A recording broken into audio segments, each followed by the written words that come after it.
अस्सलाम वालेकुम। आज की इस वीडियो के अंदर मैं आपको पूरा एक 1 वर्सेस 1 मैप बना के दिखाऊंगा। Team setting, parameter setting, building वगैरह हर एक चीज सेट करके मैं आपको दिखाऊंगा। ये वीडियो सिर्फ और सिर्फ न्यू प्लेयर्स के लिए, क्योंकि काफी सारे बंदे ऐसे हैं जिनके पास अभी वो का एक्सेस मिला है लेकिन उनको मैप वगैरह बनाना नहीं आता। अगर आप भी न्यू क्रिएटर है और आपको वो मैप बनाना नहीं आता तो मेरी इस वीडियो से पहले वाली 4 वीडियो देख लें। आप 1 वर्सेस 1, 2 वर्सेस 2, 4 वर्सेस 4 जैसे मैप आराम से बना लिया करेंगे। मैप प्रमोशन के लिए मैंने व्हाट्सएप का चैनल बना दिया जिसका लिंक आपको यूट्यूब की डिस्क्रिप्शन के अंदर पे मिल जाएगा और इस वीडियो की डिस्क्रिप्शन के अंदर भी मिल जाएगा। ज्यादा से ज्यादा बंदे इस चैनल को ज्वाइन कर लें, इसमें आपका ही फायदा है। इसमें आपके ही मैप फ्री में प्रमोट किए जाएंगे, कोई भी पैसे आपसे नहीं लिए जाएंगे। सिर्फ एक शर्त है कि आप अपने मैप के ऊपर मेहनत करेंगे। आपका मैप हर लिहाज से परफेक्ट होना चाहिए। इस चैनल को बनाने का मकसद ही यही है। काफी सारे बंदे ऐसे हैं जो मैप के ऊपर मेहनत करते हैं लेकिन उनको प्लेज वगैरह नहीं मिलते। अगर इस चैनल को 700, 800, 1000 बंदा ज्वाइन कर लेता है, उससे ये होगा कि जिस बंदे का मैप प्रमोट होगा, अगर 500 बंदा जाकर उस मैप को प्ले करता है तो हो सकता है कि वो मैप ट्रेंडिंग में आ जाए और उस बंदे को प्लेज मिल जाए। अब आ जाते हैं हम अपनी मेन वीडियो के ऊपर। तो यहाँ पे हम जो मैप बनाने जा रहे हैं वो है 1 वर्सेस 1 ग्राउंड के ऊपर। तो सबसे पहले क्रिएशन सेटिंग में जाकर ऑब्जेक्ट ग्राउंडिंग को हम कर देंगे मस्ट बी ग्राउंडेड। ये हो गया पहला स्टेप। अब दूसरे स्टेप हमने देखनी है जगह, अपने लिए कहाँ पे हमने मैप बनाना है, कौन सी जगह परफेक्ट रहेगी। ये चीज आप अपने मैप के हिसाब से देख के करना है कि आपको छोटा एरिया चाहिए या बड़ा खुला एरिया चाहिए। इसके बाद आपने ऑन कर लेना है एरिया ग्रिड को। इसका साइज जो है वो आप 8 पे रख लें, बहुत है। शो ग्रिड को 9 करते हैं। अब इसके बाद हमने स्ट्रक्चर वगैरह लगाकर गेम प्ले के लिए एरिया बनाना है, उसमें बिल्डिंग वगैरह लगानी है, वॉल वगैरह जो जो चीजें हमने यूज करनी है। सबसे पहले आता है फ्लोर। अगर आप यहाँ पे फ्लोर ना भी यूज करें तो भी इस टेम्पलेट में काम आपका चल जाएगा। अगर आप फ्लोर को यूज करना चाहते हैं तो आप कर सकते हैं, इसमें कोई भी दिक्कत नहीं है। तो आपने चले जाना है पार्ट्स के अंदर, 3 बॉक्स पे आ जाना है। यहाँ पे आपको फ्लोर देखने को मिल जाएगा, आपने फ्लोर लगा लेना है।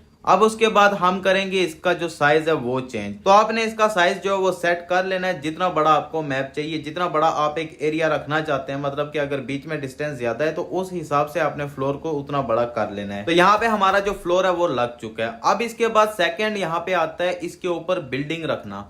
पार्ट्स के अंदर चले जाना है, सेकंड नंबर पे बिल्डिंग आपको बहुत सारी मिल जाएंगी। आपने जो बिल्डिंग यूज करनी है उसको आपने सिलेक्ट कर लेना है। जैसे मैं यहाँ पे इस बिल्डिंग को यूज करने लगा हूं तो मैं इसको सिलेक्ट कर लूंगा और इसको मैं सेट कर लूंगा जहां पे ये बराबर आता होगा फ्लोर के सेंटर में। अब दूसरी तरफ भी आपने सेम इसी बिल्डिंग को लगाना है। तो आपने क्या करना है कि इस बिल्डिंग को 180 डिग्री घुमा लेना है। 180 डिग्री जब आप इसको घुमाएंगे तो ये दोनों बिल्डिंग आमने सामने बिल्कुल बराबर हो जाएंगी। दूसरी तरफ भी हम बिल्डिंग को लगा लेते हैं। इसके बाद अब हम इन दोनों को सेट करेंगे। हम देखेंगे कि इनके जो लेफ्ट, राइट और बैक साइड है वो दोनों का एरिया सेम है या कम है या ज्यादा है। तो जिसका कम या ज्यादा होता है या जिसका सेम नहीं, या आप उसको चेंज करके उसका एरिया जो है वो बराबर कर सकते हैं। एरिया ग्रिड की वजह से हमें ज्यादा मेहनत नहीं करनी पड़ी, बल्कि ये बिल्कुल आसानी से दोनों बिल्डिंग जो है वो सेट हो चुकी हैं। अब हमारा इससे अगला स्टेप है पूरे एरिया को इर्द गिर्द से कवर करना, वॉल लगाकर या जोन से या मैप बॉर्डर से। तो आप जो चीज यूज करना चाहते हैं आप यूज कर सकते हैं। जोन का मैंने आपको बताया हुआ है, वॉल आपको पता है कैसे लगानी है। मैं यहाँ पे यूज कर लेता हूँ मैप बॉर्डर को।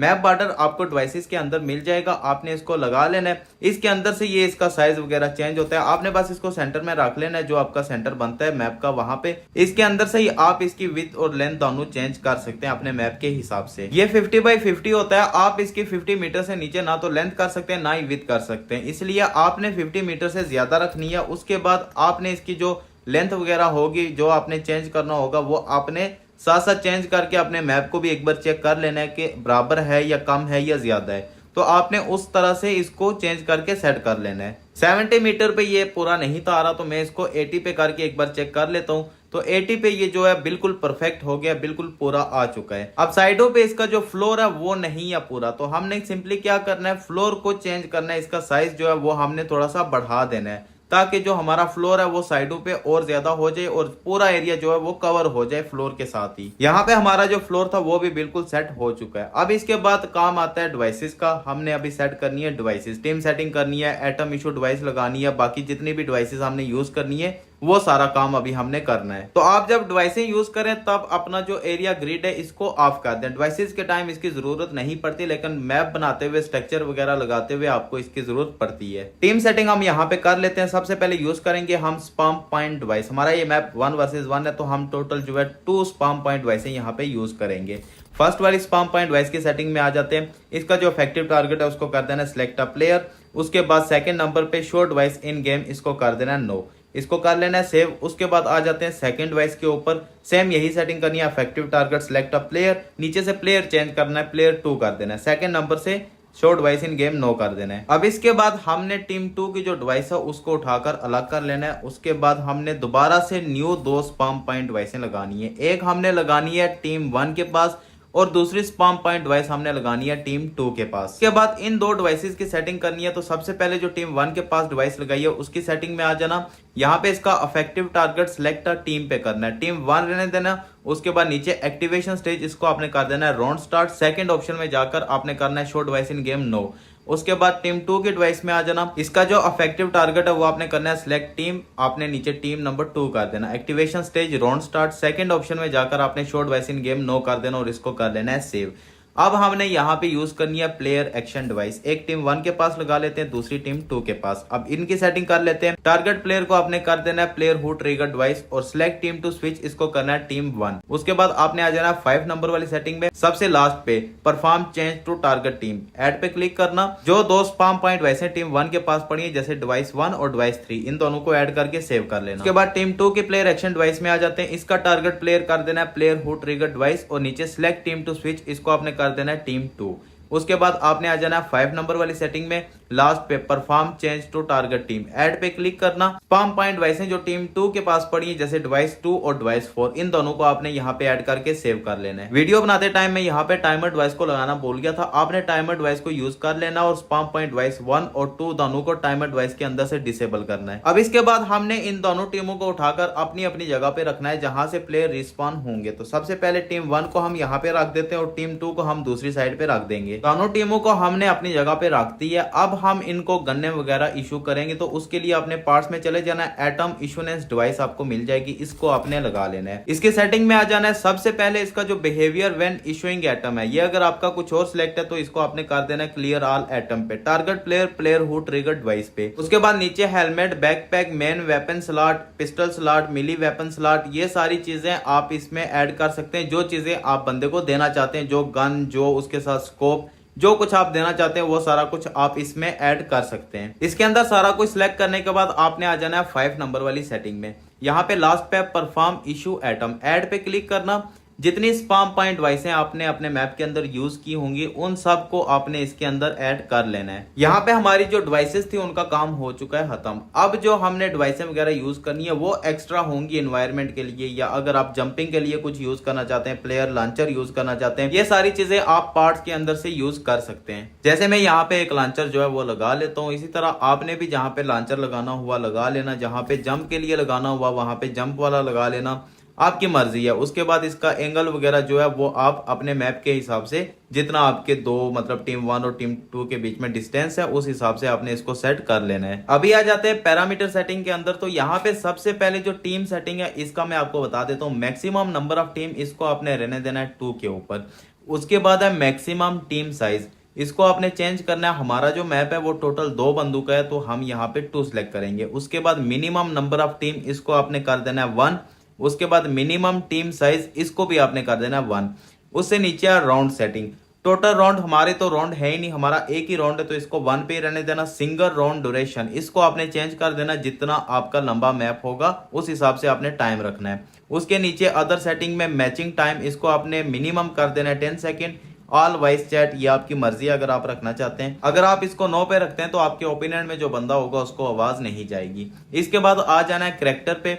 यहाँ पे इसका जो बेस एट्रीब्यूट्स है इसमें मैक्सिमम हेल्थ 100 पे बिल्कुल परफेक्ट है, 100 हेल्थ ही होती है। अगर आप इसको ज्यादा करते हैं तो फिर एमओ वगैरह का डैमेज जो होगा वो कम होगा। उसके बाद इसके नीचे ऑटो हील आफ्टर बैटल, इसे यस कर देना। उसके आगे फॉल डैमेज है, इसको नो कर देना। अगर आपने लॉन्चर वगैरह लगाए हुए तो फॉल डैमेज नो रखना है, क्योंकि लॉन्चर से जब बंदा नीचे गिरेगा तो वो फिनिश हो जाएगा।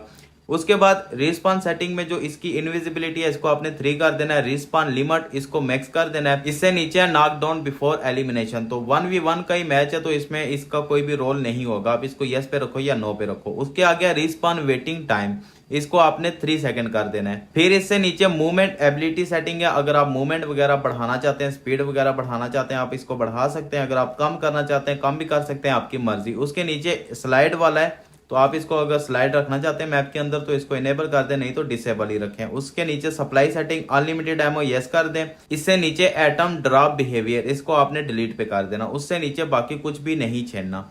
अब इसके बाद आ जाना है आपने इंफॉर्मेशन डिस्प्ले सेटिंग के ऊपर। यहां से आप एनिमी के सर के ऊपर रेड डॉट शो कर सकते हो। जो आपका एनिमी हो मैप के अंदर उसके सर के ऊपर एक रेड डॉट नजर आ रहा हो तो आपने क्या करना है, टैग हेल्थ आइकन इसको विजिबल टू एवरीवन कर देना है। फिर थोड़ा सा नीचे आ जाना, प्लेयर हेल्थ बार इसको अगर आप डिसेबल पे रखते हैं तो अच्छा है। अगर आप इसको इनेबल पे रखेंगे तो सिर्फ वो डॉट नजर नहीं आएगा बल्कि प्लेयर की हेल्थ भी नजर आएगी।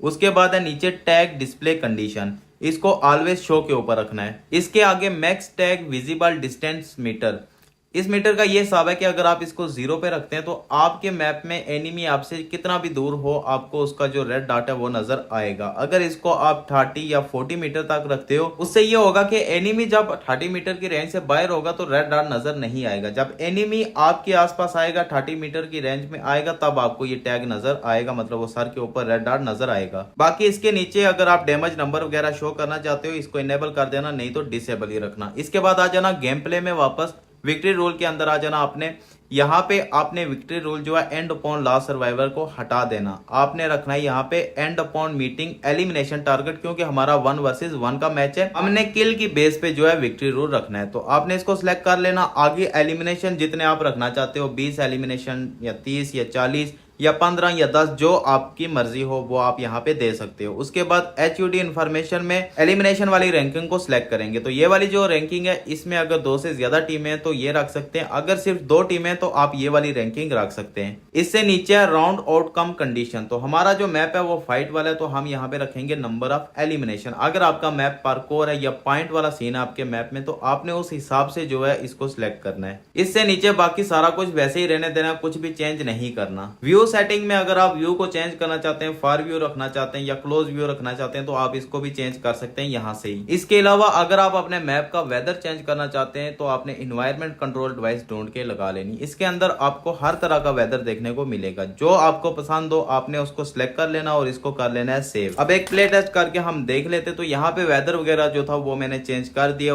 उसके बाद मेरे बंदे के हाथ में गन्ने वगैरह सारा कुछ पूरा ऊपर रैंकिंग भी आप देख सकते हैं, सब कुछ ओके है। इसी सेटिंग को आप फॉलो करके और भी मैप बना सकते हैं। आप उसमें गन्ने वगैरह चेंज कर सकते हैं, बाकी वेदर वगैरह चेंज करके अगर आप न्यू क्रिएटर है तो ऐसे ही 1v1 2v2 आप मैप बनाकर प्लेज वगैरह ले सकते हैं। उम्मीद करता हूं आपको इस मैप की समझ आ चुकी होगी। आप इसको लाजमी से ट्राई करना। अगर आपको कोई मसला परेशानी आती है तो आप मुझे बता देना, मैं आपको क्लियर कर दूंगा। फिलहाल के लिए मुझे दें इजाजत, मिलते हैं नेक्स्ट वीडियो में। ख्याल रखिए अपना, अल्लाह हाफिज।